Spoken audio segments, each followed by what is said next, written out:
अंतर मंतर जादू जंतर, अंतर मंतर जादू जंतर छो।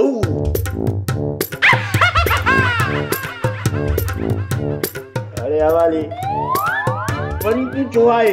अच्छा ई वट 50 रुपया, ई वट 50 रुपया वनी नशो पतो कर। असां फकीरन जी जान छड़, तुझा हवाला बुधी बुधी यार मुखे साको थियो। हेला थी कूड़ा इदे मुजा हवाला ते न कनन सा तो बुधी त बाकी साके यार बीमारी तोड़े की आई। ये गाल त 50 रुपए ॾियण जी वॾी महिरबानी। हाणे त साईं तुंहिंजे आस्थाने जा चकर पिया कटबा, सुबुह शाम मंझंदि मां तुंहिंजो महिमान।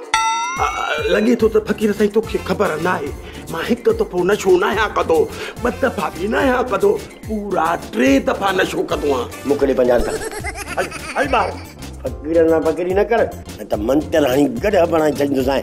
वठने भूरू कंदो। अरे अकोला जा अंधा वो तो मैं आया।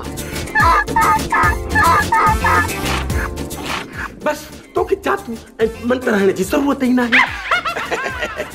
दरअसल असली गाल त मुआ तो सा कहीं कान। अरे यार जय कमल आए मां तो वट आयोस न, पर हवाले में वो कम तो के चयो मी कोन। बुधाए केड़ो कम हुई? हां कम वो नाए अलण वाली छोरी। केड़ी गुली हु अलण? न न न न न मां काई गुली फुली के कोन सुनाना। हलो हलो साईं हलो सच्चा मुर्शिद, बेली तो की त सजी खबर आ त गुली अलण जी धी आ आई फुली वलण जी। सदक सदक सदको वञाए मुर्शिद, वडो को पोतल फकीर आहीं। न न एड़ी गाल ना है, तू बनो मसलो बुधा।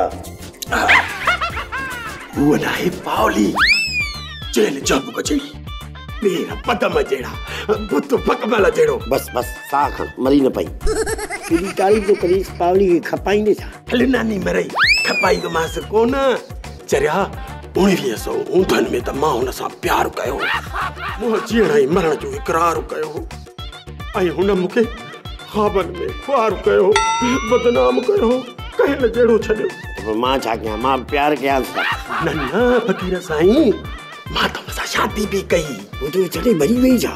न न फ़कीर साईं बस मुंहिंजी क़िस्मत फिटल आई, मूंखे खदड़ा खणी विया ऐं पावली खे टोनी खणी वियो।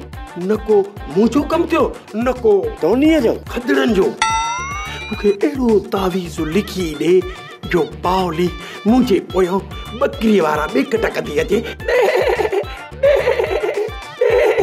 छेली वांगुरु पोयां अचे ऐं पोयां छबर वधी वई अथई जा। मुंहिंजो मतिलबु आहे त मां तोखे अहिड़ो तावीज़ लिखी थो ॾियां जो वञ जा 7.5 खेल फ़कीर जी दुआ सां, पर पैसा लॻंदई। हाँ चवीं छा तूं? पैसा तो डंडो आछा जो लॻंदो।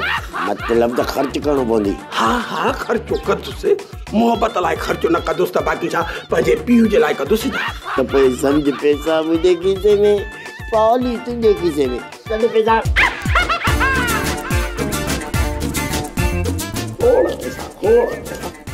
बस कहिड़ो बि मंत्र हणी पावली खे मुंहिंजो करे छॾ, जे मुंहिंजे इश्क में अंधी मूंखां बिना कुझु नज़र ई न अचे, वते ठाफरती न ईंदुसि नज़र कुझु। सदक सदक सदक सच्चा फ़कीर सदक सदक सदको वञाए नाम, सदको वञाए नाम तो मार पैसे हाँ फाड़ियो। बस समझ में भागी मां पैसा निकता 10 रोज वठी। सोप सीरियल मशकरन जो गोठ सीज़न 2 जा तमाम एपिसोड्स ॾिसो हाणे HD क्वालिटीअ में। विज़िट करियो असांजो YouTube channel Sindh TV HD drama.